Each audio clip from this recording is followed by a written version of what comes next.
Hello students, welcome to Dev classes.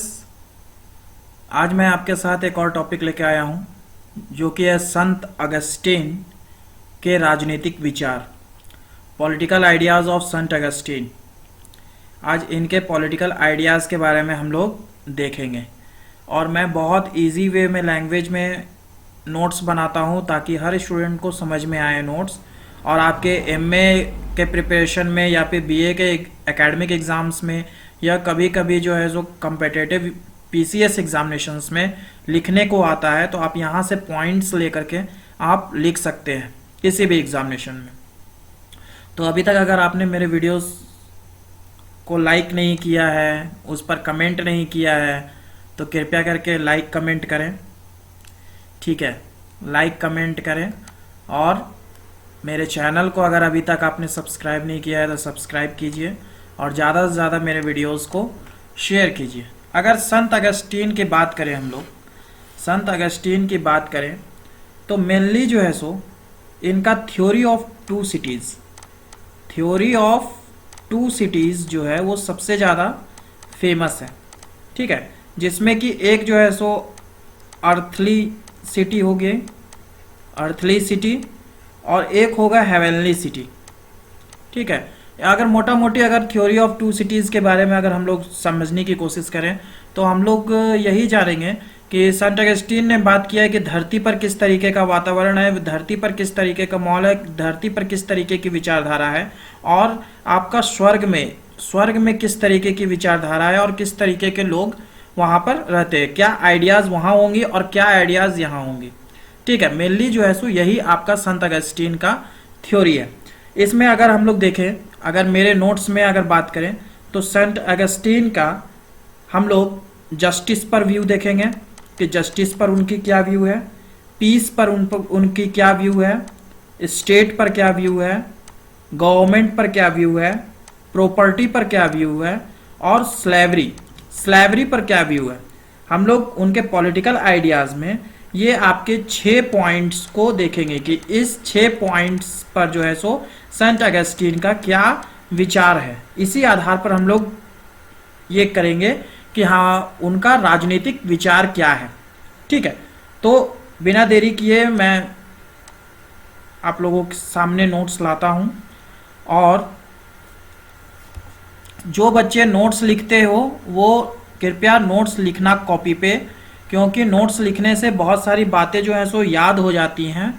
ठीक है, फिर एग्जामिनेशन समय में जो है सो 2-3 बार वीडियोस देख लेना, ऑटोमेटिकली सारी डाटा जो है सो तुम लोगों को याद हो जाएंगी। ठीक है, तो मैं पढ़ते जाता हूँ ताकि लिखने में किसी भी बच्चे को कोई दिक्कत नहीं हो। और आप इस वीडियो को किस जगह से देख रहे हो, किस यूनिवर्सिटी से देख रहे हो, किस कॉलेज से देख रहे हो, कमेंट बॉक्स में ज़रूर लिखना, ताकि आपका अगर फीडबैक बढ़िया रहेगा तो मुझे इससे प्रोत्साहन मिलता है। ठीक है, अगर आप कमेंट करते हो, आप बताते हो कि मैं इस यूनिवर्सिटी से देख रहा हूँ, इस कॉलेज से देख रहा हूँ, इस जगह से देख रहा हूँ, तो मुझे भी अच्छा लगता है। ठीक है, चलिए भूमिका से स्टार्ट करते हैं। इंट्रोडक्शन। संत अगस्टीन का जन्म 354 ईस्वी में उत्तरी अफ्रीका के एक रोमन प्रांत के अंतर्गत टेगेस्टे नामक नगर में हुआ था। ये बहुत बार क्वेश्चंस पूछा जा चुका है। ये जो 354 ईसा वाला है, ये क्वेश्चन बहुत बार कम्पिटिटिव एग्जाम्स में भी पूछा जा चुका है, तो इसलिए इसको दिमाग में रखिएगा। और बहुत सारे एकेडमिक एग्जाम होता है बीए का या एमए का, तो उसमें जो है सो ऑब्जेक्टिव्स क्वेश्चंस में जो है सो ये रहता है। सेंट अगस्टीन का जन्म 354 में उत्तरी अफ्रीका के रोमन प्रांत में टेगेस्टे नामक नगर में हुआ था। उसके माता पिता वहीं के निवासी थे। उसकी माता ईसाई थी, पिता मूर्ति पूजक। ये दिमाग में रखिएगा कि माता जो थी वो ईसाई धर्म से बिलोंग करती थी, लेकिन पिता जो थे वो मूर्ति पूजक थे। ठीक है, मूर्ति की पूजा करते थे। अपनी प्रारंभिक शिक्षा प्राप्त करने के बाद अगस्टीन कार्थरेज गया, जहां उसने अलंकार शास्त्र का अध्ययन किया। वो मेनली जो है सो अलंकार शास्त्र का अध्ययन किए। आगे चलकर वह अलंकार शास्त्र का प्राध्यापक बना और संत एम्ब्रोज का शिष्य बना। ये दिमाग में रखिएगा कि उनके गुरु का नाम जो था वो संत एम्ब्रोज था। Saint Ambrose. दो से 3 बार वीडियो सुनना, ऑटोमेटिकली सेंट अगस्टीन के पॉलिटिकल आइडियाज के बारे में कोई दिक्कत नहीं होगी। बहुत इजी वे में मैं बनाया हूँ नोट्स, ताकि हर बच्चे को समझ में आए 2-3 बार वीडियोस देखने के बाद। और आप लोग नोट्स लिख लीजिएगा, सारे स्टूडेंट्स लिखिएगा, लिखने से बहुत सारी बातें ऑटोमेटिकली याद हो जाती हैं। ठीक है, तो इनके गुरु का नाम जो था वो संत एम्ब्रोज था। उसके बाद अध्यापक का काम छोड़कर पादरी बन गया। ठीक है, फिर जो है सो अभी तक वो क्या थे, अलंकार शास्त्र का प्राध्यापक थे, अलंकार शास्त्र वो पढ़ाते थे, लेकिन अब जो है सो वो अध्यापक का काम छोड़ दिए और छोड़ करके पादरी बन गए। जैसा कि आप लोगों को पता है पादरी आपके चर्च में होते हैं। ठीक है, 42 वर्ष की आयु में वह बिशप नियुक्त हुआ और इस पद पर अपनी मृत्यु तक बना रहा। ठीक है, और इनकी मृत्यु जो है सो वो आपका 430 में हुई थी। ठीक है, 354 में उनका जन्म हुआ, 354 में जन्म हुआ और 430 में उनकी मृत्यु हो गई। यहां तक में किसी भी स्टूडेंट्स को कोई दिक्कत नहीं होनी चाहिए। ठीक है, कमेंट बॉक्स में जरूर बताइएगा, फीडबैक जरूर दीजिएगा, आप कहां से हो, किस यूनिवर्सिटी से इस वीडियो को देख रहे हो, किस कॉलेज से इस वीडियो को देख रहे हो, किस जगह से देख रहे हो। आपका कमेंट बहुमूल्य है, मुझे प्रोत्साहित करता है। अगस्टीन की सबसे अमूल्य कृति द सिटी ऑफ गॉड है, इसको दिमाग में रखिएगा। सेंट अगस्टीन की जहां बात आएगी, सेंट अगस्टीन की जहां बात आएगी वहां पर city of God, city of God इनकी कृति जो है, इनकी जो है वो सबसे इंपॉर्टेंट है, दिस सिटी ऑफ गॉड। उसने इस पुस्तक की रचना मुख्यतः 4 उद्देश्यों की प्राप्ति के लिए की। ये बहुत बार जो है सो यूजीसी में क्वेश्चन आ चुका है, यूजीसी में क्वेश्चन दे चुका है, और कभी कभी यूपीएससी से रिलेटेड यूपीएससी में जो है सो क्वेश्चन दे चुका है। ठीक है, कि कौन से 4 उद्देश्य की प्राप्ति के लिए था। ठीक है, तो पहला आपका है कि ईसाई धर्म पर लगाए जाने वाले आरोपों का खंडन करना। फर्स्ट क्या है कि ईसाई धर्म पर लगाए जाने वाले आरोपों का खंडन करना। दूसरा है ईसाई धर्म को ग्रहण करने के बाद रोमन साम्राज्य के पतन का कारण बताना। ठीक है, ईसाई धर्म के ग्रहण करने के बाद रोम साम्राज्य के पतन का कारण बताना। तीसरा है नास्तिकता को कुचलकर ईसाई धर्म की रक्षा करना, कि लोग जो है सो नास्तिक ना बने और आपका ईसाई धर्म का रक्षा करे, क्योंकि मेनली जो है सो आपका दबदबा जो है सो यूरोपियन कंट्रीज का ही है। ठीक है, हमेशा से हम लोगों के भी दिमाग में ये इस तरीके की मेंटेलिटी बैठी हुई है कि यूरोपियंस जो है वो बहुत विकसित है, बहुत डेवलप्ड है, और हम अपने आप को जो है सो बहुत पीछे मानते हैं, लेकिन ऐसी बात नहीं है।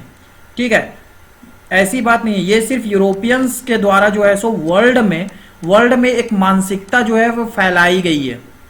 ठीक है, चौथा उद्देश्य है ईसाई धर्म को शक्तिशाली बनाना और उसका आधिपत्य स्थापित करना। ठीक है, तो फर्स्ट क्या है, फर्स्ट है कि ईसाई धर्म पर लगाए जाने वाले आरोपों का खंडन करना, कि जो भी लोग ईसाई धर्म को खराब कर रहे हैं या फिर किसी तरीके का आरोप लगा रहे हैं तो उसको खंडन कीजिए। दूसरा चीज कि ईसाई धर्म को ग्रहण करने के बाद रोम साम्राज्य के पतन का कारण बताना। ठीक है, तीसरा चीज कि नास्तिक नहीं बनिए, आप ईसाई धर्म की रक्षा कीजिए।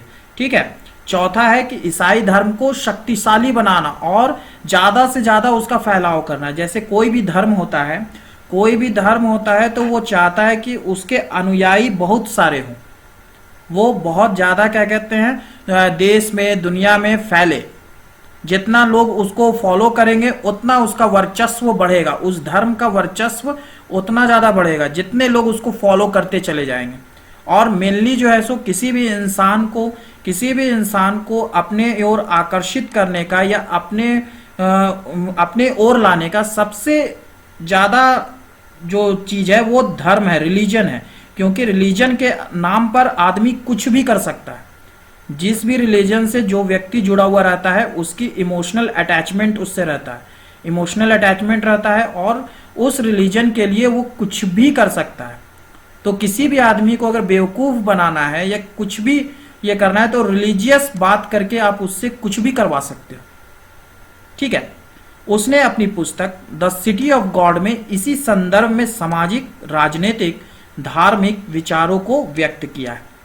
ठीक है, अब हम लोग main political ideas of saint Augustine के बारे में देखेंगे कि संत अगस्तीन के मुख्य राजनीतिक विचार कौन कौन से हैं। आई होप सारे स्टूडेंट्स को समझ में आ रहा होगा और बहुत इजी वे में लैंग्वेज में नोट्स बने हुए हैं, तो कृपया कॉपी पे जरूर लिखिएगा और लिख करके इसको समझने की कोशिश कीजिएगा। 2-3 बार वीडियो देखिएगा, ऑटोमेटिकली जो है सो दिमाग में बैठेगा। और फास्ट फॉरवर्ड करके नहीं देखिएगा, नहीं तो बहुत सारी बातें मैं बोलते चला जाता हूं। अगर उस बातों को आप लोग गौर से सुनिएगा तो बहुत सारी चीज़ें एग्जामिनेशन के समय आपके दिमाग में घूमेगी। ठीक है, तो पॉलिटिकल आइडियाज़ के बारे में अगर हम लोग देखें तो द सिटी ऑफ गॉड में संत अगस्टीन ने जो राजनीतिक विचार व्यक्त किए हैं उसको हम निम्नलिखित रूप से अध्ययन कर सकते हैं। पहला, जैसा कि मैंने बताया, थ्योरी ऑफ 2 सिटीज, एक आपका अर्थली सिटी और एक आपका हेवनली सिटी। मीन्स एक आपका संसारिक नगर कि संसार में क्या हो रहा है, और दूसरा आपका ईश्वरीय नगर। ठीक है, तो अगस्टीन ने द सिटी ऑफ गॉड में 2 प्रकार के नगरों या राज्यों का वर्णन किया है। पहला है आपका संसारिक नगर यानी कि अर्थली सिटी, और दूसरा है आपका ईश्वरीय नगर यानी हेवनली सिटी। सेबाइन ने भी लिखा है कि मनुष्य की प्रकृति के 2 रूप हैं, एक शरीर और दूसरा आत्मा। ठीक है, सेबाइन जो है, सेबाइन भी आपके पॉलिटिकल थिंकर ही हैं। ठीक है, सेबाइन जो है वो भी पॉलिटिकल थिंकर ही हैं, और ये भी कहते हैं कि मनुष्य की प्रकृति के 2 रूप होते हैं, एक आपका शरीर है और एक आपका आत्मा है, यानी कि एक आपका बॉडी है और एक आपका सोल है।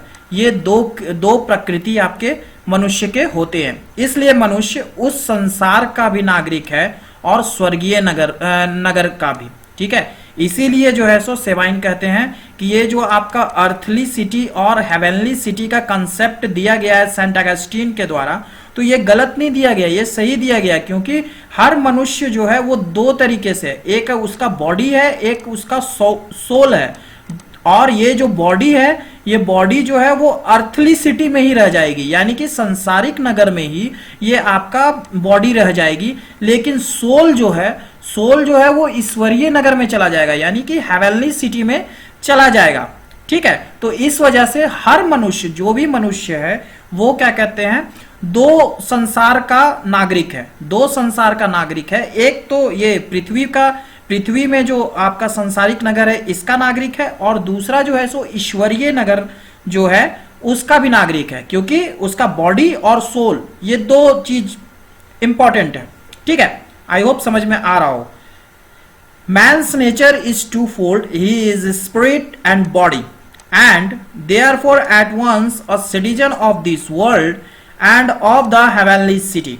इसी कोटेशंस को सेबाइन के द्वारा दिया गया कोटेशन को ही मैंने इंग्लिश में यहाँ कोट किया है। जो स्टूडेंट इंग्लिश में कोटेशन लिखते हैं एग्जामिनेशंस में, वो इंग्लिश में कोटेशंस लिखिएगा, जो हिंदी में लिखना चाहते हैं वो हिंदी में लिखिएगा। इसीलिए मैं नोट्स में इंग्लिश और हिंदी दोनों में कोटेशन दे देता हूँ, ताकि किसी भी स्टूडेंट्स को किसी भी तरीके का कोई दिक्कत नहीं हो एग्जामिनेशंस में।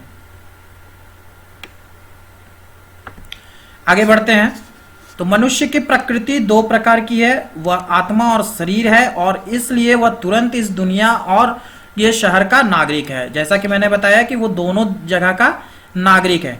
मनुष्य के हित और स्वार्थ सांसारिक और आध्यात्मिक 2 प्रकार के होते हैं।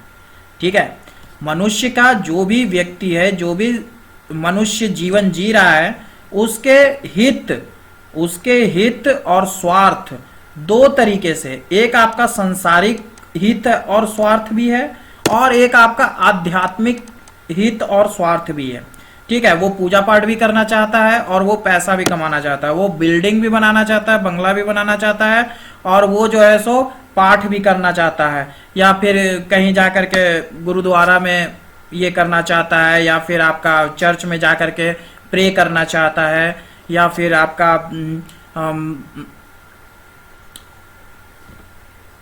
आपका किसी भी मंदिर में जाकर के प्रे करना चाहता है, या फिर मॉस्क्यू में जाकर प्रे करना चाहता है। तो दोनों में उसका हित और स्वार्थ है। हर मनुष्य जो है सो किसी न किसी रिलीजन से जुड़ा हुआ है और किसी न किसी सोसाइटी से जुड़ा हुआ है। ठीक है, तो उसका हित और स्वार्थ जो है वो संसारिक और आध्यात्मिक 2 प्रकार के होते हैं। उसकी प्रकृति में ये दोनों प्रवृत्तियां स्वाभाविक रूप से पाई जाती है। मनुष्य अपनी इन दोनों प्रवृत्तियों के कारण संसारिक और ईश्वरीय नगरों का नागरिक होता है। ठीक है, इसी दो प्रवृत्ति के कारण संसारिक और आध्यात्मिक दोनों, ईश्वरीय और संसारिक दोनों का वो जो है सो नागरिक होता है। अपने जन्म के नाते वह संसारिक नगर और अपनी आत्मा के नाते ईश्वरीय नगर का नागरिक होता है। आई होप मैंने ऊपर ही क्लियर कर दिया सारी बातों को, तो इस बार ये लाइन को जो है सो समझने में किसी भी बच्चे को कोई दिक्कत नहीं होनी चाहिए। संसारिक नगर पर शैतान का और ईश्वरीय नगर पर ईश्वर का शासन होता है। जैसा कि सब लोग जानते हैं कि जो संसार में रहते हैं, संसार में शैतान का शासन है और ईश्वरीय नगर में आपका ईश्वर का शासन है। संसारिक नगर मनुष्य के निम्न प्रकृति काम, क्रोध, मद, लोभ, मोह आदि पर आधारित होता है। मतलब जितने भी तरीके के बुरे काम हैं या फिर बुरी प्रवृत्ति है वो मनुष्य की संसारिक नगर में ही होती है। दूसरी ओर स्वर्गीय नगर स्वर्गीय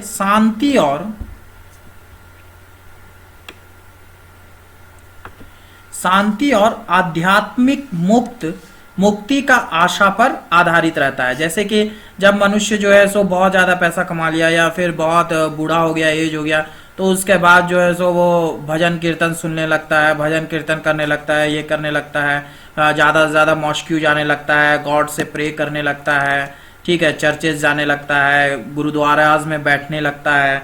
तो ऑन डैट केस उसके जो है सो अब जो है सो संसारिक मोह जो है वो खत्म होते चले जाते हैं, संसारिक मोह खत्म होते चले जाते हैं और वो जो है सो आध्यात्मिक और शांति के लिए जो है सो अपना जीवन व्यतीत आगे का करता है। अगस्टीन ने संसारिक नगर को शैतान का और ईश्वरीय नगर को ईशा का बताया है। ठीक है, संत अगस्टीन, जैसा कि अगर कॉमनली बात करें तो संसारिक नगर को शैतान का और ईश्वरीय नगर को ईश्वर का, ठीक है, ईश्वर का। लेकिन ये संत अगस्टीन जो थे वो आपके क्रिश्चियनिटी को बिलोंग करते थे, तो इसलिए उन्होंने बताया कि आपका संसारिक नगर जो है वो शैतान का है और ईश्वरीय नगर जो है वो ईशा का बताया है, ईशा मसीह का बताया है। इन दोनों नगरों के बीच संघर्ष चलते रहता है और अंत में ईश्वरीय राज्य की विजय होती है, जहां लोगों को शांति मिलती है और वहीं स्थायी राज्य होता है। अगस्टीन धर्म को ईश्वरीय नगर नहीं मानता है, बल्कि वह चर्च को ईश्वरीय नगर का प्रतिनिधि मानता है। ठीक है, अगस्टीन जो है ये बहुत इंपॉर्टेंट है, इसको दिमाग में रखिएगा। ठीक है सारे स्टूडेंट्स, क्योंकि कभी भी कम्पिटिटिव एग्जाम्स में इससे जो है सो क्वेश्चन अराइज होते रहते हैं। ठीक है, तो संत अगस्टीन जो है वो धर्म को ईश्वरीय नगर नहीं मानता है, धर्म को, रिलीजन को जो है, रिलीजन को ईश्वरीय नगर नहीं मानता है, बल्कि वो चर्च को जो है, चर्च को ईश्वरीय नगर का प्रतिनिधि मानता है। ईश्वरीय राज्य चर्च से भिन्न होता है, लेकिन दोनों में घनिष्ठ संबंध रहता है। अगस्टीन का कथन है कि चर्च की शिक्षा पालन करने वाला व्यक्ति ही ईश्वरीय राज्य की सदस्यता प्राप्त करता है। मतलब जो चर्च से जो आपको शिक्षा मिला, जो एजुकेशन मिला, अगर आप उसको पालन करोगे तभी तुम ईश्वरीय राज्य की सदस्यता प्राप्त कर पाओगे, तुम ईश्वरीय राज्य में जा पाओगे। ठीक है, इस तरीके की धारणा बनाई गई। और ऐसा नहीं है कि सिर्फ क्रिश्चियनिटी में, सारे धर्मों में यही धारणा है कि रिलीजन के जो टीचिंग्स हैं या एजुकेशन है रिलीजन को रिलेटेड, उसको फॉलो कीजिए, उसको फॉलो कीजिएगा तभी आपको मोक्ष की प्राप्ति होगी, या फिर आपको स्वर्ग का रास्ता मिलेगा, या फिर आप स्वर्ग जाइएगा। ठीक है, ऐसा करके किया गया है। ठीक है, हरमन के शब्दों में स्वर्गीय नगर और संसारिक नगर संसार नहीं है, वे चर्च और राज्य भी नहीं है, वे वास्तव में अच्छी और बुरी शक्तियां हैं जो अति प्राचीन समय से मनुष्यों की आत्माओं पर अपना अधिकार स्थापित करने के लिए संघर्ष करती चली आ रही हैं। वे ईश्वर और शैतान के राज्य हैं। मनुष्य को ईश्वरीय नगर में मुक्ति और आनंद जीवन प्राप्त करने में सहायता प्रदान करने के लिए ईश्वर द्वारा साधन प्रदान किए जाते हैं। ये साधन है चर्च और राज्य। ठीक है, ये जो है सो साधन क्या है, चर्च और राज्य। यहाँ पर चर्च और स्टेट, ये दो जो है सो आपके साधन हो जाएंगे। ठीक है, इस प्रकार अगस्टीन ने दो नगरों के सिद्धांत का प्रतिपादन किया है। संसारिक नगर बुरी शक्ति का प्रतीक है और ईश्वरीय नगर अच्छी शक्ति का प्रतीक है। यानी कि अगर हम लोग संसारिक नगर के बारे में देखेंगे, अर्थली सिटी के बारे में देखेंगे, तो ये आपका निगेटिविटी के बारे में होगा। ठीक है, निगेटिव एस्पेक्ट के बारे में होगा। और आपका हेवनली सिटी के बारे में देखेंगे तो ये आपका पॉजिटिव एस्पेक्ट होगा, पॉजिटिविटी के बारे में होगा। ठीक है, अब हम लोग देखेंगे तो अगस्टीन्स व्यू ऑन जस्टिस, न्याय पर अगस्टीन का विचारों को देखेंगे। आई होप सारे स्टूडेंट को समझ में आ रहा हो। किस जगह से ये वीडियो को आप देख रहे हो, किस यूनिवर्सिटी से देख रहे हो, किस जगह से देख रहे हो, किस कॉलेज से देख रहे हो, कमेंट बॉक्स में जरूर लिखना। बहुत मेहनत लगती है नोट्स बनाने में, बहुत मेहनत लगता है, कृपया आप लोग सपोर्ट करो। अगस्टीन व्यूज ऑन जस्टिस, न्याय पर अगस्टीन के विचार। अगस्टीन का कथन है कि न्याय ईश्वरीय राज्य का गुण और उसकी एक विशेषता है। न्याय केवल उन्हीं राज्यों में प्राप्त किया जा सकता है जो ईश्वरीय राज्य के प्रतीक हैं। असुर राज्यों में यह गुण असंभव ही है। ठीक है, मतलब अगस्टीन का कथन है कि जो ईश्वरीय राज्य है उसी में न्याय मिल सकता है आपको। ठीक है, उसी में आपको न्याय मिल सकता है, असुरी राज्य में ये सब चीज नहीं मिल सकता है। जैसा कि आपका टू क्या कहते हैं सिटीज का जो कंसेप्ट है, उसमें अर्थली सिटी और हेवनली सिटी। आज आप लोग देख रहे होंगे कि इस पृथ्वी पर बहुत सारे ऐसे लोग रहते हैं जिन्हें न्याय नहीं मिलता है। जिन्हें न्याय नहीं मिलता है उन्हें सिर्फ जो है सो यूटिलाइज किया जाता है, उन्हें यूज किया जाता है। दूसरे पावरफुल लोग जो पैसे से पावरफुल है, जो पावर से पावरफुल है, वो लोग जो है सो उनकी अच्छाइयों को या उन लोगों को जो है सो यूज करते हैं अपने लिए। ठीक है, उन्हें न्याय नहीं मिल पाता है, कभी जीवन भर उन्हें न्याय नहीं मिल पाता है। वो जीवन भर स्ट्रगल करते रह जाते हैं, जीवन भर किसी के अंडर रह जाते हैं, लेकिन उन्हें जो है सो न्याय नहीं मिल पाता है। ठीक है, तो इसीलिए संत अगस्टाइन ने कहा कि न्याय जो है वो आपका ईश्वरीय राज्य में पॉसिबल है, कि ईश्वरीय राज्य में ये पॉसिबल है, असुरी राज्य में ये गुण असंभव है कि आपको जो है सो न्याय मिलेगा। ठीक है, अगस्टीन न्याय को धार्मिक रूप प्रदान करता है और उसे व्यवस्था का पर्यायवाची मानता है। प्लेटो से उसका विचार मिलता है। उसके अनुसार निश्चित व्यवस्था के अनुसार जीवन व्यतीत करना और कर्तव्यों का पालन करना ही न्याय। इस कोटेशंस को दिमाग में रखिएगा, इस कोटेशन को बल्कि याद कर लीजिए। ये कोटेशन एग्जामिनेशंस में जरूर पॉइंट आउट कीजिएगा कि निश्चित व्यवस्था के अनुसार जीवन व्यतीत करना और कर्तव्यों का पालन करना ही न्याय है। ठीक है, दूसरे शब्दों में सच्चा न्याय यही है कि ईश्वर की आज्ञा का पालन किया जाए। ईश्वर भक्ति के द्वारा ही आत्मा, शरीर और वासनाओं पर न्याय युक्त प्रभुता प्राप्त करती है।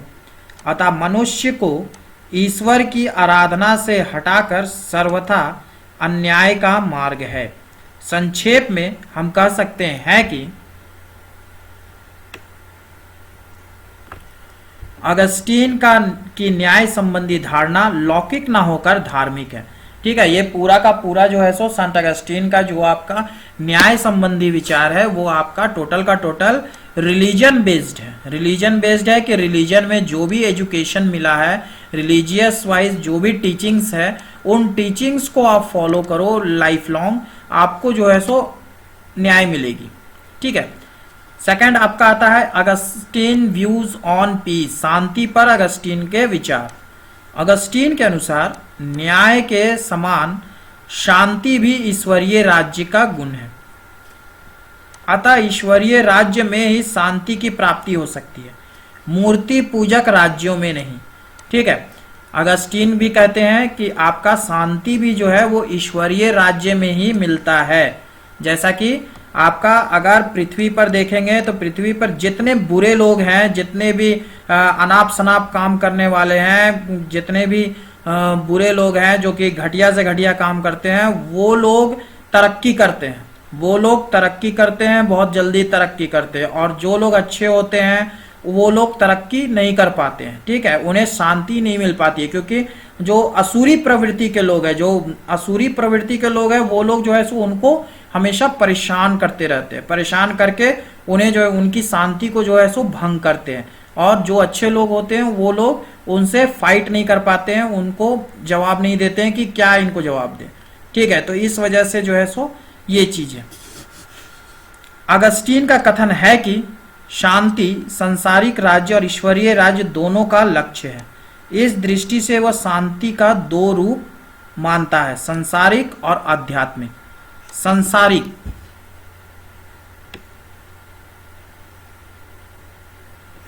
सांसारिक शांति का लक्ष्य है कि व्यक्तियों के सांसारिक व्यवहार में सामंजस्य स्थापित करना, और आध्यात्मिक शांति का लक्ष्य है ईश्वर और ईश्वर में लीन व्यक्तियों में सामंजस्य स्थापित करना।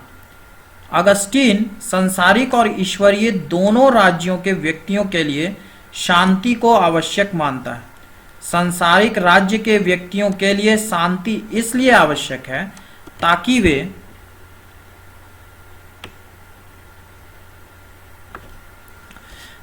वे सांसारिक वस्तुओं का अधिक उत्तम प्रकार से उपयोग कर सके। स्वर्गीय राज्य के व्यक्तियों के लिए शांति इसलिए आवश्यक है ताकि वे अपने आप को ईश्वर की आराधना में अधिक अच्छी तरह लगा सकें। शांति मनुष्य को स्वर्गीय राज्य की सदस्यता का अवसर देती है, जहां पर अनंत शांति का उपयोग करता है। शांति वह व्यवस्था है जो मनुष्यों को प्रेम सूत्र में बांधकर उनमें मधुर संबंध स्थापित करती है। यह प्रेम केवल उन्हीं लोगों के लिए संभव है जो ईश्वर से प्रेम करते हैं और मनुष्य को ईश्वर की संतान मानते हैं।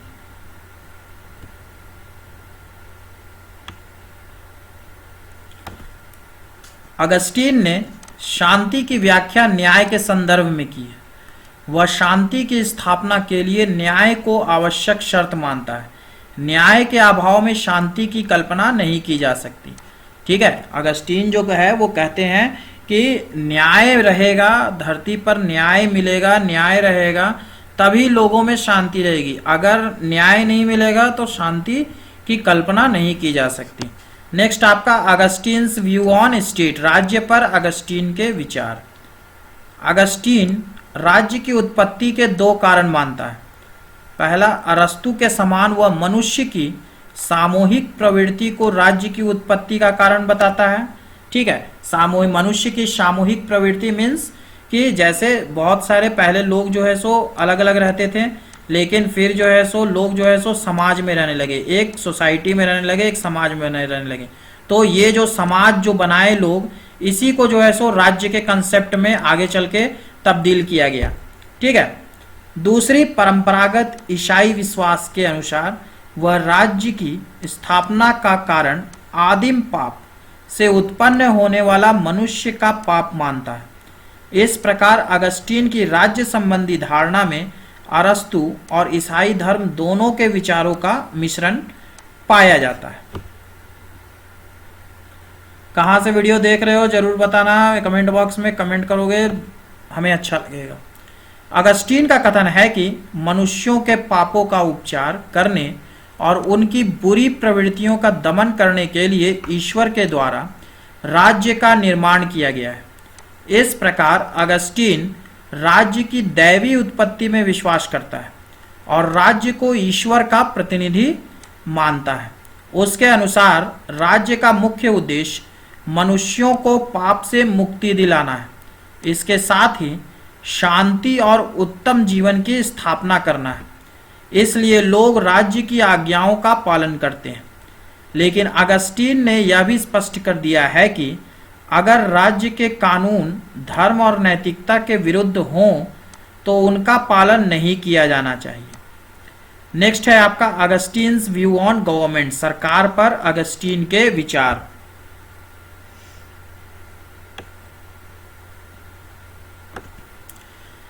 अगस्टीन का विचार है कि सांसारिक राज्य के सभी व्यक्ति पापी और दुष्कर्मी होते हैं। ठीक है, अतः उन्हें सरकार की अधीनता में रखा जाना चाहिए और उसका सरकार पर किसी तरह का नियंत्रण नहीं होना चाहिए। ठीक है, जो लोग हैं उनका नियंत्रण सरकार पर नहीं होना चाहिए।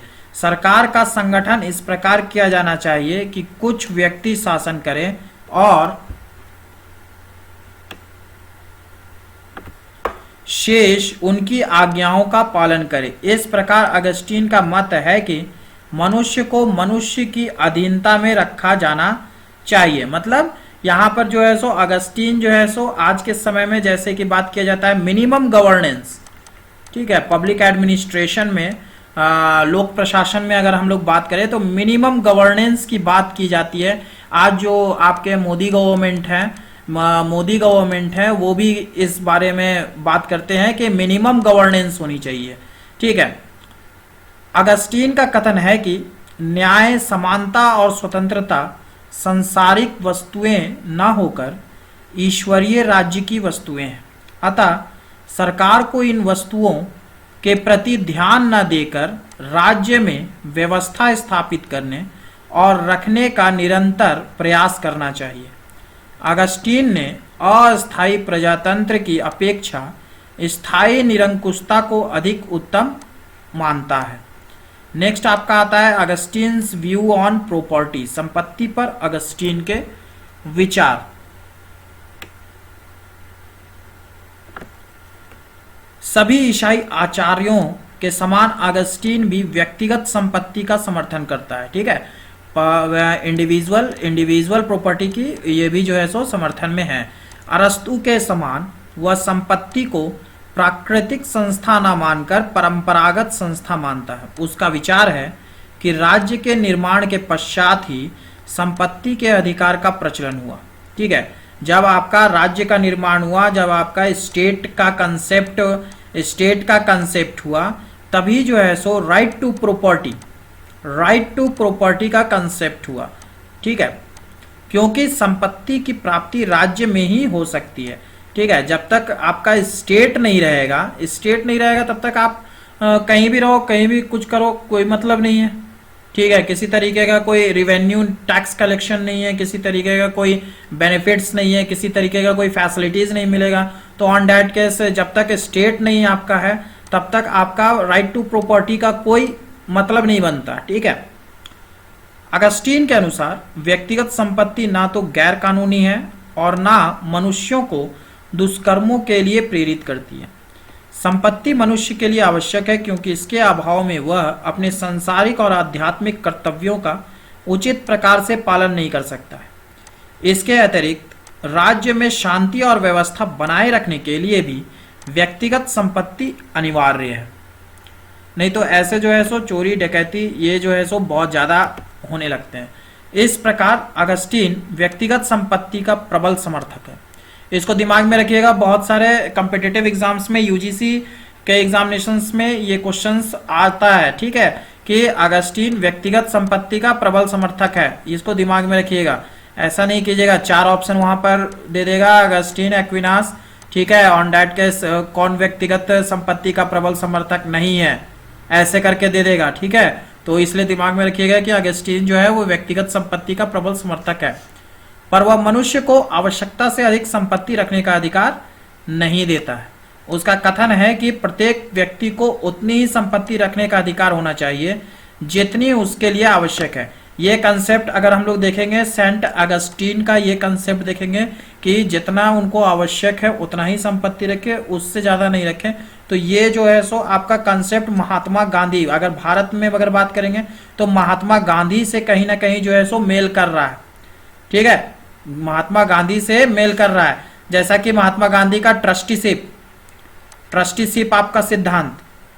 ठीक है, यदि उसके पास आवश्यकता से अधिक संपत्ति है तो वह अपनी इच्छा अनुसार उसका प्रयोग नहीं कर सकता है। वह उसका प्रयोग केवल सार्वजनिक हित के लिए ही कर सकता है। ठीक है, तो ये कंसेप्ट को हम लोग जितने भी पॉलिटिकल स्टूडेंट्स हैं वो जो है सो एक दूसरे से कोऑर्डिनेट करके पढ़ना चाहिए। ठीक है, जैसे सेंट अगस्टीन का ये जो विचार था, ये विचार अगर भारत में एस्पेक्ट में देखेंगे तो भारत में आपका महात्मा गांधी का इस तरीके का एस्पेक्ट है, इस तरीके की विचारधारा, इस तरीके की सोच जो है वो महात्मा गांधी की है। महात्मा गांधी की आपका trusteeship theory, theory of trusteeship आपका महात्मा गांधी का, ठीक है, जो कि इसी बात को ये करता है, ठीक है। नेक्स्ट हम लोग आते हैं, तो नेक्स्ट हम लोग अगस्टीन का व्यू देखेंगे स्लेवरी को लेकर, गुलामी पर अगस्टीन के विचार, अगस्टीन के गुलामी पर क्या विचार है। तो अगस्टीन दासों को व्यक्तिगत संपत्ति का एक रूप मानता है, इसको दिमाग में रखिएगा कि दासों को जो है, स्लेव को जो है वो व्यक्तिगत संपत्ति मानता है, ठीक है। अतः वह अरस्तु के समान दासता का समर्थन करता है। अरस्तु भी आपका, एरिस्टोटल भी जो थे, एरिस्टोटल भी आपका स्लेवरी को सपोर्ट करते थे, और सेंट अगस्टीन भी जो है वो भी आपका स्लेवरी को सपोर्ट करते हैं। लेकिन वह अरस्तु के इस विचार को नहीं मानता है कि कुछ मनुष्य स्वभाव से ही दास होते हैं, ठीक है। जैसा कि बहुत सारे पहले सिस्टम में था कि जिनके फादर स्लेव हैं तो उनका बेटा भी जो है सो स्लेव है, उनकी बेटी भी जो है सो स्लेव है। तो बहुत सारे ऐसे व्यक्ति जन्मे हैं जो कि स्वभाव से दास नहीं है, ठीक है। ये इस चीज को सेंट अगस्टीन जो है वो मानते हैं। अगस्टीन के अनुसार दासता का मुख्य कारण पाप है। अपने उक्त विश्वास के कारण वह दासता को मनुष्य के पापों का परिणाम मानता है। पाप करने के कारण ही मनुष्य को ईश्वर द्वारा दास बनाया जाता है। मनुष्य दास बनकर ही अपने पापों का फल भोगता है। इस प्रकार दासता ईश्वर द्वारा मनुष्य को दिया जाने वाला दंड है तथा साथ ही साथ उसके पापों का ईश्वरीय उपचार भी है।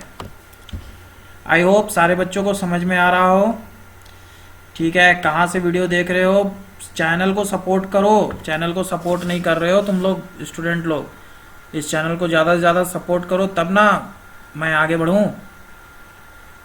अगस्टीन ने दासों को यह परामर्श दिया है कि वे सच्चे हृदय और पूर्ण सद्भावना से अपने स्वामी की सेवा करें, क्योंकि ऐसा करके ही दासता के बंधन से मुक्त हो सकते हैं।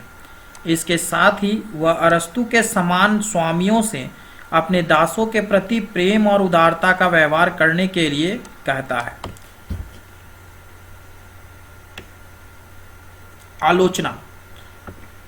अब संत अगस्टीन के जो है सो राजनीतिक विचार जो हैं उनकी बहुत सारे लेखकों ने जो है सो आलोचना किया है, ठीक है। तो आलोचनाओं को देखते हैं कि क्या क्या इनके अगस्टीन के राजनीतिक विचार को, पॉलिटिकल आइडियाज को जो है सो आलोचना में लिया गया है।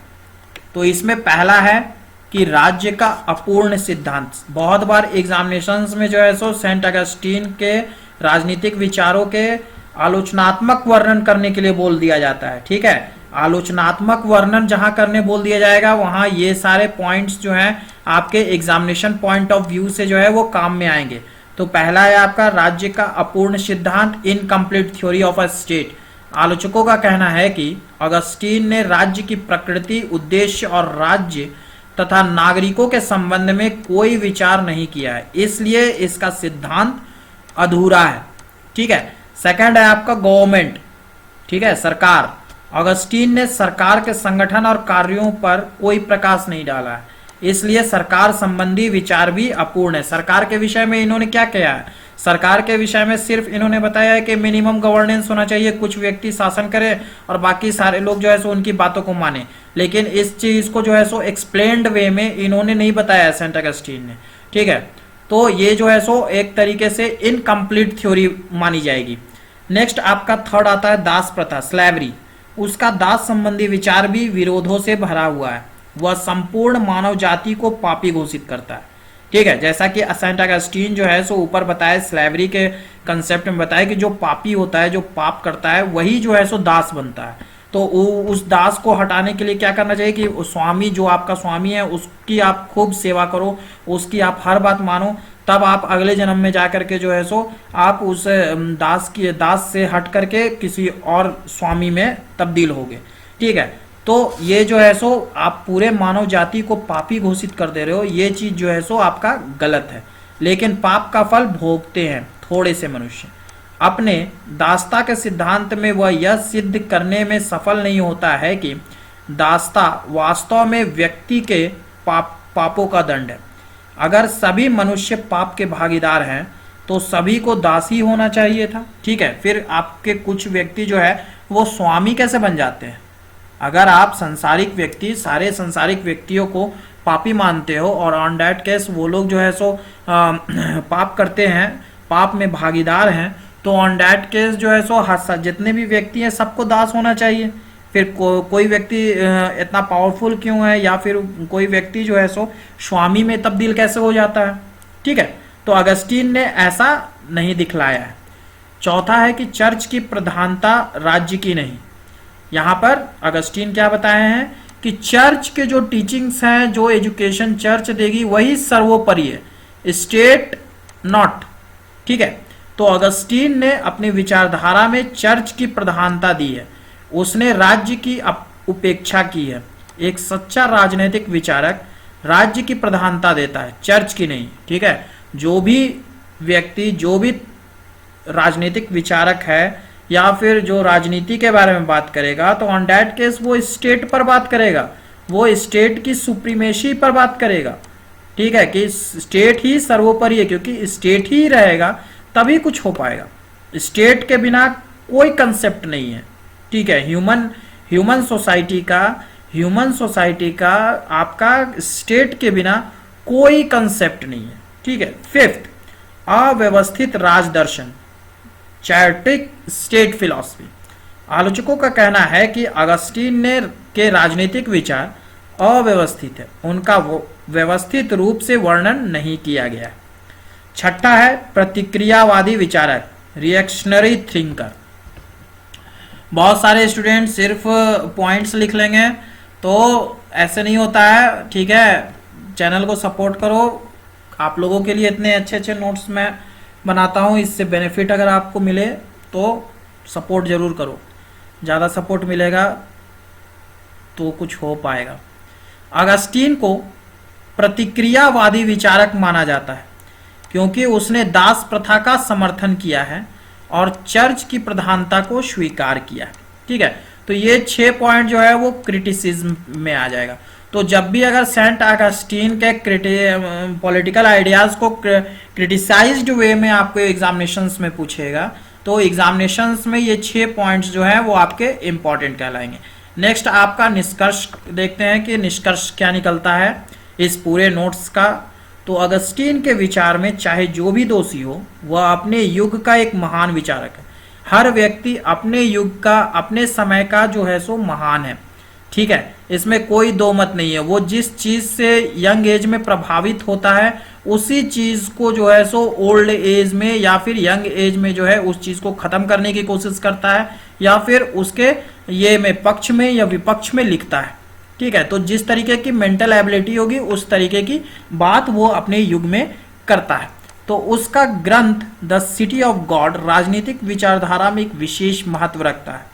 उसे मध्य युग या नवीन युग का प्रवर्तक माना जाता है। प्रोफेसर मूरे का कथन है कि मध्य युग अगस्टीन के विचारों से प्रारंभ होता है और उनकी समाप्ति के साथ ही उनका अंत होता है। वह अपने युग का महान ईसाई विचारक है और उसने ईश्वरीय राज्य और सांसारिक राज्य का जो चित्र उपस्थित किया है वह अपने आप में महत्व रखता है। वह राजनीतिक विचारक के साथ साथ धर्मवेत्ता भी था। उसके विचारों